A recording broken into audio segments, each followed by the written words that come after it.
Pak Jokowi, demokrasi adalah mendengarkan suara rakyat dan melaksanakannya. Jadi menurut Bapak Jokowi, demokrasi adalah mendengarkan suara rakyat dan melaksanakannya. Oke, kita lebih lanjut lagi apa itu demokrasi ya. Nah, ini adalah arti dari kata demo. Oke, demokrasi berasal dari bahasa Yunani yang berasal dari kata Yunani demos dan kratos. Ya, demos itu artinya rakyat, kratos itu artinya pemerintah. Jadi bisa disimpulkan demokrasi itu adalah pemerintahan rakyat. Ya, jadi kita di Indonesia menerapkan sistem demokrasi ya. Jadi kita yang punya yang namanya DPR yang menyuarakan suara rakyat. Itu juga mengatur sistem demokrasi di Indonesia ya. Oke, jadi demokrasi berasal dari kata Yunani demos dan kratos yang artinya pemerintahan rakyat. Oke, ada yang tahu di depan itu siapa? Oke, Abraham Lincoln itu adalah presiden Amerika. Jadi menurut Abraham, demokrasi adalah sebuah pemerintahan yang berasal dari rakyat, ya, oleh rakyat dan untuk rakyat. Jadi menurut Abraham Lincoln, demokrasi adalah pemerintahan yang berasal dari rakyat, oleh rakyat dan untuk rakyat. Itu menurut siapa? Presiden Amerika Serikat Abraham Lincoln. Ini yang pengertian demokrasi. Oke, bisa lanjut? Lanjut ya? Oke, kita lanjut. Nah, bisa kita menarik kesimpulan seperti ini ya. Jadi berdasarkan tadi yang dikatakan oleh Bapak Presiden Jokowi, kemudian Presiden Amerika Serikat Abraham Lincoln, kita bisa simpulkan. Jadi demokrasi itu adalah, bisa dibacakan? Demokrasi adalah bentuk atau mekanisme sistem pemerintahan suatu negara sebagai upaya mewujudkan kedaulatan rakyat, kekuasaan warga negara atas negara untuk dijalankan oleh pemerintahan negara tersebut. Oke, tepuk tangan untuk Rangga. Ya. Jadi ya, pengertian dari demokrasi. Bisa dipahami ya, demokrasi ya. Oke, kita sekarang lanjut ke nilai-nilai demokrasi. Ada yang hafal sila keempat? Apa ini siapa? Sila keempat. Rakyat yang dipimpin oleh hikmah kebijaksanaan dalam menjalankan perundang. Oke, tepuk tangan untuk Ayu ya, teman-teman. Oke, kita sama-sama sebutkan sila keempat. Apa?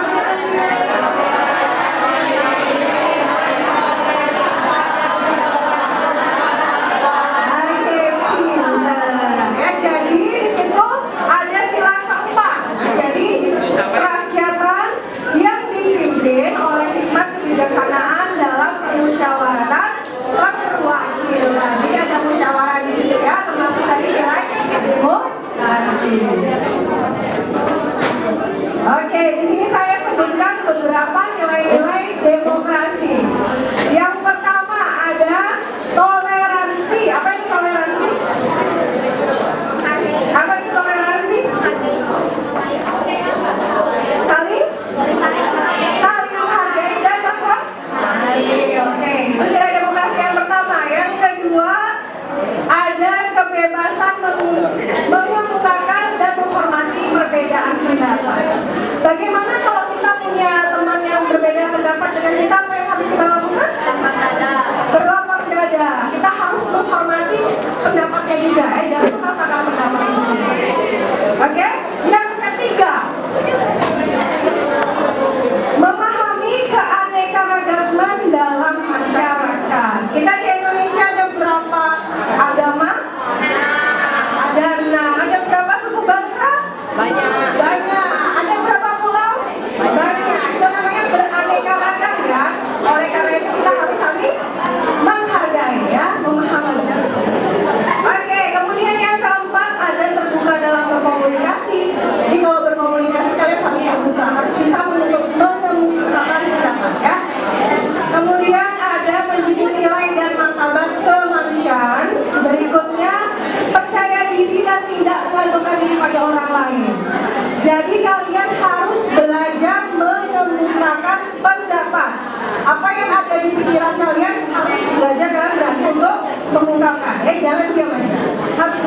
kelengkapan. Nanti juga belajar di SMPK 2 Harapan juga seperti itu.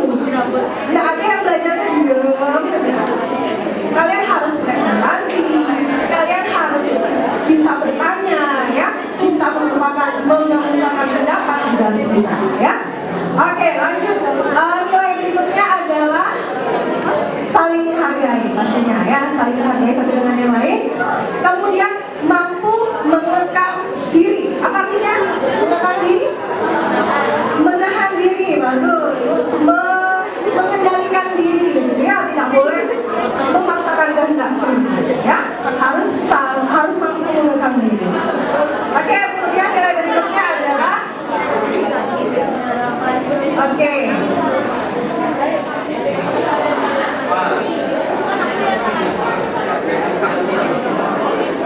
Oke, kita lanjut ke penerapan sikap demokrasi. Ya, kita ke penerapan sikap demokrasi. Saya akan memutarkan 3 buah video di sini, ya. Tolong disimak baik-baik karena saya punya 4 pertanyaan yang harus kalian jawab. Nanti yang bisa mau maju ke depan saya kasih hadiah, ya. Kita akan nonton 3 video di sini. Tolong disimak baik-baik ya. Yang di belakang ya. Jangan tidur ya.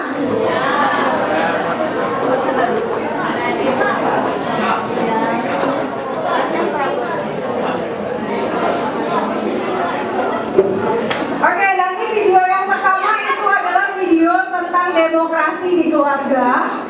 Video yang kedua demokrasi di sekolah, dan video yang terakhir itu demokrasi di Indonesia. Silakan kalian nanti jawab pertanyaan ini, ya. Oke, saya kasih bocoran dulu pertanyaannya supaya nanti tahu apa yang dicari jawabannya dalam video tersebut, ya. Oke, yang pertama, apakah video pertama menunjukkan sikap demokrasi di keluarga? Kenapa? Nanti kalian jelaskan kenapa, ya. Kemudian pertanyaan yang kedua, apakah video yang kedua menunjukkan sikap demokrasi di sekolah? Jelaskan prosesnya. Nanti ada kegiatan demokrasi di sekolah, kalian jelaskan prosesnya. Kemudian yang ketiga, apakah nama lembaga penyelenggaraan pemilu di Indonesia? Nanti kalian cari jawabannya dalam video. Dan yang terakhir, jelaskan asas pemilu di Indonesia. Oke? Sudah siap nonton videonya ya? Oke? Silakan. Sudah tahu apa yang dicari dalam video? Oke, ada 4 hadiah buat kalian. Oke, kita mulai nonton video yang pertama. Baik ya.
Apakah video pertama menunjuk, angkat tangan ya, angkat tangan silakan yang mau mengungkapkan pendapatnya silakan angkat tangan.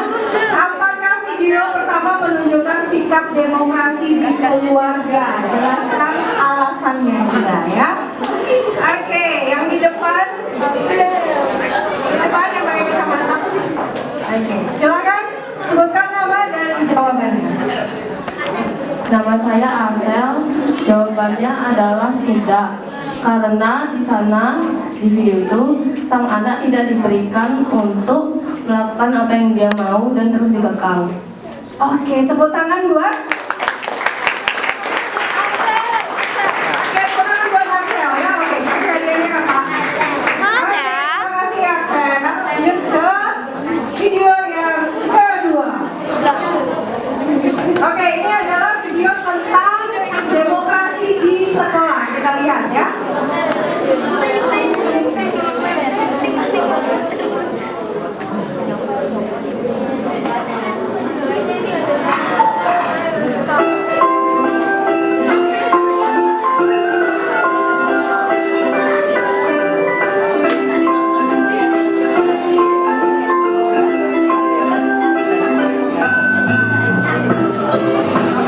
Tak seperti biasanya, Unita datang terlambat.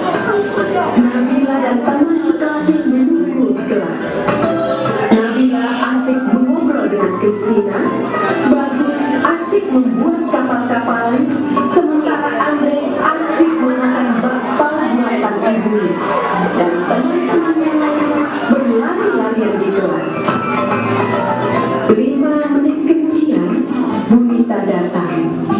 Semua murid langsung duduk di tempatnya masing-masing. Bunita pun mulai menyapa murid kelas 3.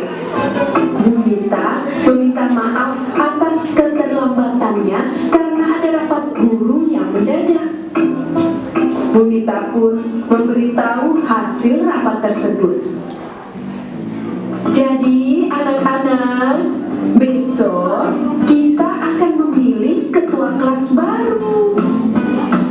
Nabila dan teman-temannya saling menatap dan berbisik. Siapa nih ketua kelas baru kita ya?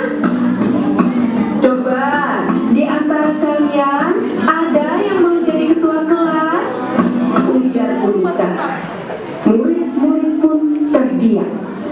Bagus mengacungkan tangan. Saya bersedia, Bu. Semua murid menoleh ke arah Bagus. Menyusul kemudian Andre yang mengacungkan tangannya juga. Saya bukan mau, Bu. Ujar Andre dengan mulut masih tersisa bakpao. Dipanggillah Bagus dan Andre ke depan.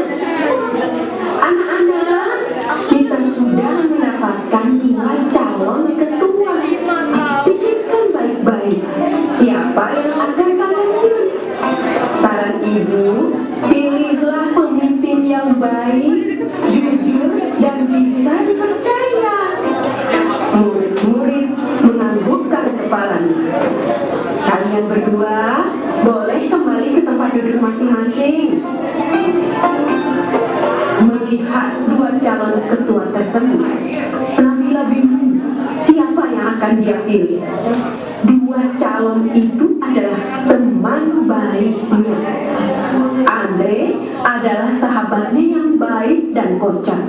Sementara itu, Bagus adalah teman baru yang baik dan pintar. Melihat Nabila bingung, Kristina berkata, "Kenapa, Bila? Kamu bingung ya mau pilih siapa?" Nabila menganggukkan kepalanya. Hari pemilihan ketua pun tiba. Setelah upacara selesai, Bunita, Nabila, dan teman-temannya bergegas ke kelas. Bunita kemudian memanggil Bagus dan Andre untuk berdiri di depan kelas. Anak-anak, di depan kalian sudah ada 2 calon ketua. Silahkan pilih yang menurut kalian baik, bisa dipercaya, dan jujur, kata Bunita.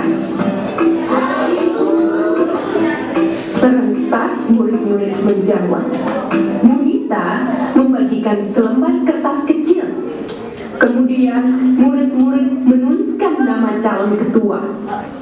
3 menit kemudian, kertas itu terkumpul di sebuah kotak. Penghitungan suara pun dilakukan. Nabila membantu Bunita membacakan nama yang tertera di kertas suara. Bunita menulis angka di papan tulis. Hingga akhirnya kertas terakhir tertulis nama Bagus. Bunita mulai menghitung perolehan suara. Bagus mendapatkan 20 suara, sementara Andre 10 suara. Jadi anak-anak, berdasarkan penghitungan suara, ketua kelas kita yang baru adalah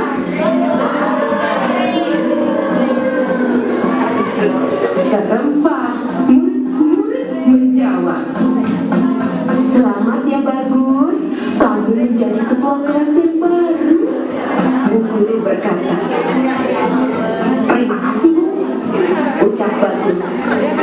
"Hai yang bagus, selamat ya," kata Andre.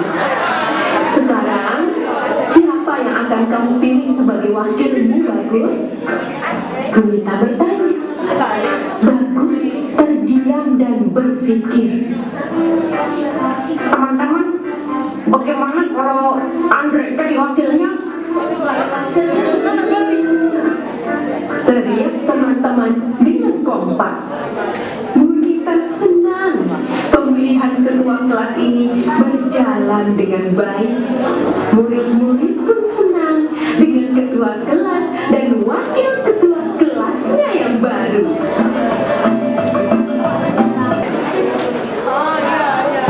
Oke, sudah dapat jawaban untuk pertanyaan nomor 2? Siapa yang mau menjawab? Apakah video kedua menunjukkan sikap demokrasi di sekolah? Jelaskan prosesnya. Tadi apa yang dilakukan oleh ibu guru saat melakukan pemilihannya? Oke, siapa yang mau jawab? Angkat tangan. Satu aja. Yang lain nggak ada yang mau jawab? Oke. Siapa?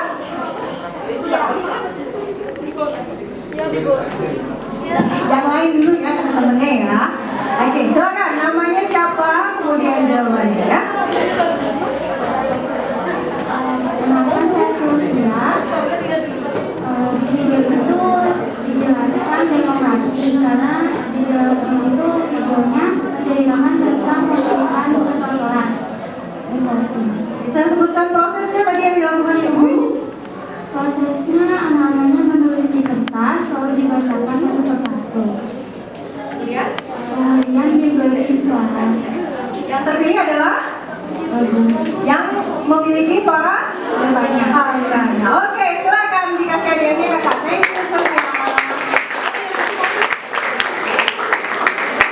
Oke, video kedua menjelaskan proses demokrasi yang terjadi di sekolah dan kalian pun nanti akan melakukannya bersama wali kelas kalian nanti ya. Maka memilih ketua kelas dan juga pengurus kelasnya. Jadi tadi ditanya dulu oleh bu gurunya siapa yang bersedia menjadi ketua kelas, kemudian teman-teman yang lain akan memilih sesuai dengan yang mereka inginkan, ditulis di dalam yang namanya kertas suara yang dimasukkan ke dalam kotak suara. Kemudian dihitung dan yang terpilih adalah siswa yang mendapatkan suara terbanyak. Oke, bagaimana jika tidak terpilih? Ketika kalian sudah mengajukan diri, tapi ternyata teman-teman tidak memilih kalian, apa yang kalian lakukan? Oke, bagus, Rangga ya tadi namanya ya. Harus berlapang dada. Jangan nanti baru temannya terpilih, kamu tidak terpilih, kamu sebel gitu sama temannya. Nggak boleh ya. Jadi harus saling mendukung temannya, siapapun nanti yang terpilih menjadi pengurus kelas. Oke, nanti bisa dilaksanakan ini ya. Bisa ya? Oke. Lanjut video yang terakhir, ini adalah tentang pemilu yang ada di Indonesia. Itu ada 2 pertanyaan, silakan kalian perhatikan pertanyaannya sebelum menonton. Oke, apakah nama lembaga penyelenggara pemilu di Indonesia? Itu pertanyaan pertama. Kemudian yang kedua, jelaskan asas pemilu. Ya, asas pemilu. video ketiga.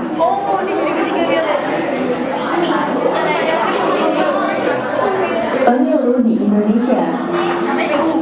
Bagaimana Indonesia bisa memiliki presiden? Ya, presiden dipilih melalui pemilihan umum atau pemilu. Indonesia mengadakan pemilu sebagai praktik demokrasi. Indonesia sendiri adalah negara demokrasi terbesar ketiga di dunia. Apa itu demokrasi? Demokrasi berasal dari bahasa Yunani, demos dan kratos. Demos artinya rakyat dan kratos artinya pemerintahan.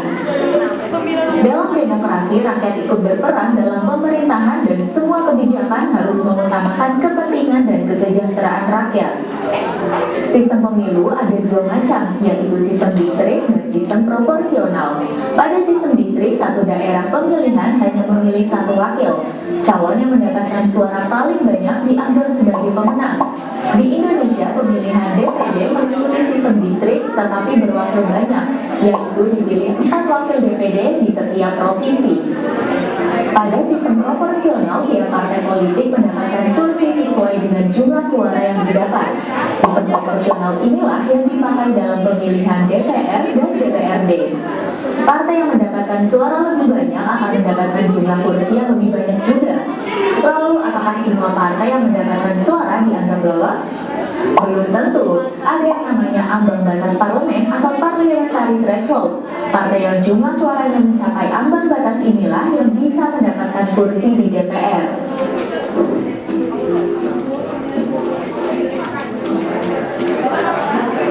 Saat ini penyelenggara pemilu adalah Komisi Pemilihan Umum atau KPU yang bersifat independen. Pemilu yang diadakan setiap 5 tahun sekali ini diatur oleh Undang-Undang Dasar 1945 dan Undang-Undang Nomor 7 Tahun 2017 tentang Pemilihan Umum.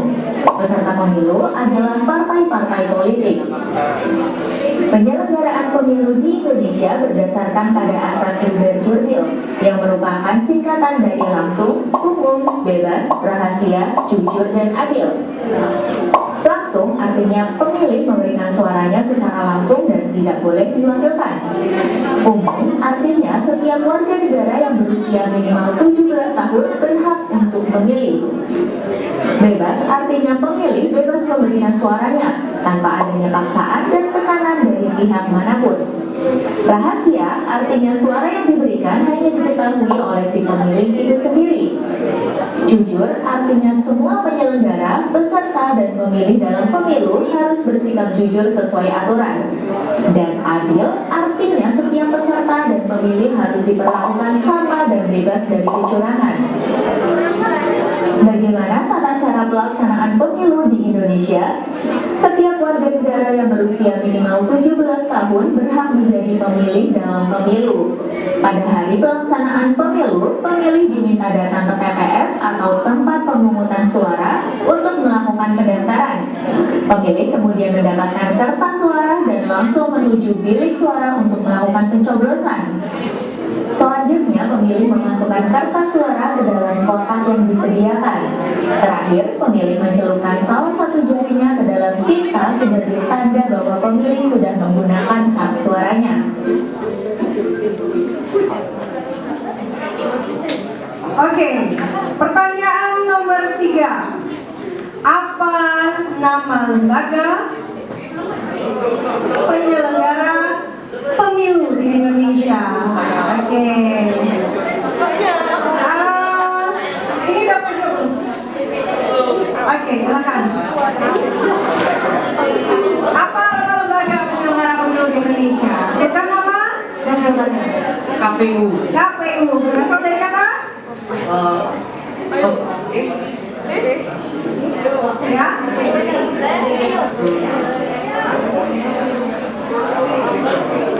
KPU kok? Komisi Apa? Komisi Pemilihan Umum. Oke, ya silakan kasih hadiahnya. Tangan dulu ya. Oke, pertanyaan terakhir ya. Nah, ini gampang banget nih. Kepanjangan, sebutkan asasnya kemudian kepanjangannya ya. Oke, siapa yang mau jawab? Yang cukup di belakang ini. Ya.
Oke, kemudian melaksanakan tiket, ya, menjadi pengurus petugas upacara.